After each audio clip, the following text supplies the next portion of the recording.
పరిస్థితి హర్యానాలో చేసిన మిస్టేక్ అదే ఇప్పుడు ఢిల్లీలో అంటున్నారు కాదంటారా?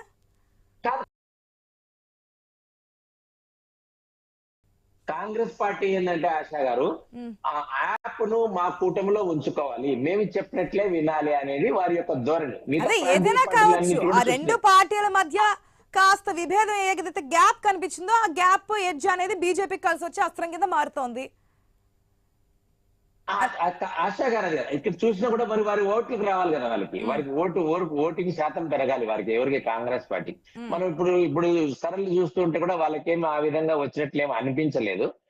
అయితే ఆప్ కాంగ్రెస్ ను నమ్మలేదు. తర్వాత కాంగ్రెస్ పార్టీ కూడా ఈ దేశంలో కూటములు కట్టడంలో గాని, కూటమి సభ్యుల మధ్య పార్టీల మధ్య వాళ్ళు సఖ్యతగా ఉండడం గాని, నిజాయితీగా ఉండే విషయంలో గాని,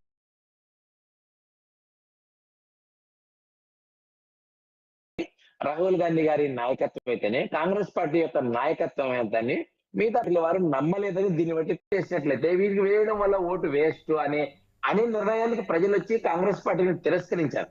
కాబట్టి యమునా నదిలో ఓటేసినట్లే వాళ్ళకు కూడా ఎవరికి చెప్తున్నారు కదా, కాంగ్రెస్ పార్టీకి ఓటేస్తే మునిగిపోతుంది, అది ఏం ఉపయోగం లేదు. మీకు తెలుసు ఏపీ ఎలక్షన్స్ లో ఏ విధంగా జరిగింది, 3 పార్టీలు కూటమి కట్టిన తర్వాతే కదా, లేదంటే ఏపీలో బీజేపీ సింగిల్ గా ఉంటే అధికారాన్ని కైవసం చేసుకునే పరిస్థితులు ఉంటాయా? లేదు కదా. ఆశా గారు మీ ద్వారా కూడా ప్రజలకు ఒక మంచి విషయం మీరు మంచి ప్రశ్న అడిగారు. దేశంలో సంకీర్ణ ప్రభుత్వాలను సక్రమంగా నడపడం తెలిసింది భారతీయ జనతా పార్టీకి మాత్రమే. మేము 1999 నుంచి 2004 గాని, 2014 నుంచి ఈ రోజు గాని కూటములను సక్రమంగా నడుపుతున్న పార్టీ ఒకటే. ఆంధ్రప్రదేశ్ లో కూడా తెలుగుదేశంతో Bharatiya Janata party ఉందంటేనే clear cut గా ఖండిస్తున్నాను. వెంకటేశ్వర రెడ్డి గారు క్లియర్ కట్ గా ఖండిస్తున్నా నేను. మీతో పొత్తులో పెట్టుకుని అధికారంలోకి వచ్చిన తర్వాత టీడీపీ వెనక్కి రాలేదా? చెప్పండి. అదే టీడీపీ వెనక్కి రాలేదా? మీరు మళ్ళీ సింగిల్ గా ఇద్దరు కలిసి బీజేపీ అండ్ జనసేన కలిసి ఎలక్షన్స్ లో పోటీ చేయడం, ఓడిపోవడం మనం చూసాం సార్.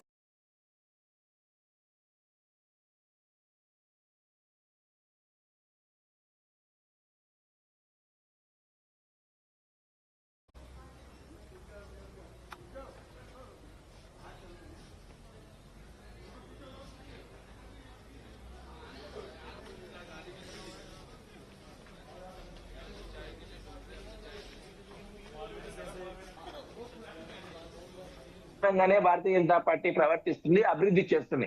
కాబట్టి ఎన్డీఏలోకి వచ్చిన పార్టీలన్నీ లబ్ధి పొందుతున్నాయి, దాంతో పాటు మేము కూడా లబ్ధి పొందుతున్నాము.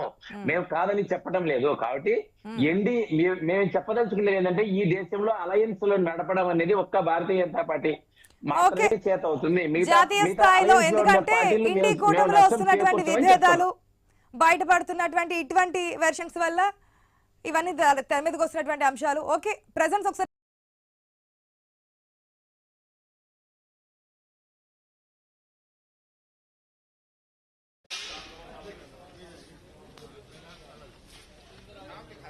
స్థానాలు 56 స్థానాలకు సంబంధించి లీడ్స్ మనం చూస్తున్నాం. ఒక్క స్థానంలో లీడింగ్ ని కొనసాగిస్తూ ఉంది. డిఫరెన్స్ మనకి పెరిగిపోతూ ఉంది ఆప్కి బీజేపీకి మధ్య.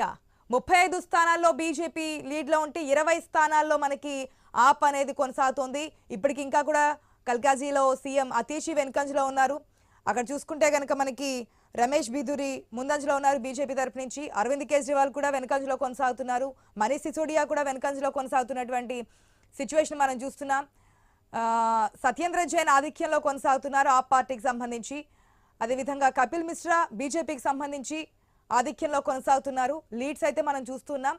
ఇంకా ఏటైనా మనకి ఫలితాలు తారుమారయ్యే అవకాశాలు ఉన్నాయి కాబట్టి స్టిల్ నో హోప్ అయితే ఉంది. టఫ్ అయితే నడుస్తుంది అనుకోవచ్చు. బీజేపీకి ఆప్కి మధ్య డిఫరెన్సెస్ ఉన్నప్పటికీ కూడా ఇంకా 15 స్థానాలు డిఫరెన్స్ అయితే కనిపిస్తోంది. ఆ డిఫరెన్స్ అనేది తగ్గచ్చు, పెరగచ్చు.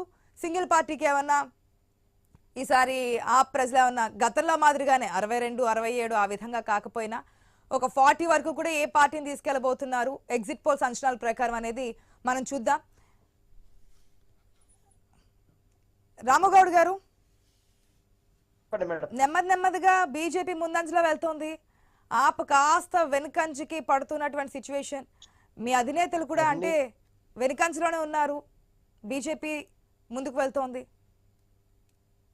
అన్ని కూడా పోస్టల్ బ్యాలెట్స్ మేడం. అసలు ఓట్స్ రావాలి.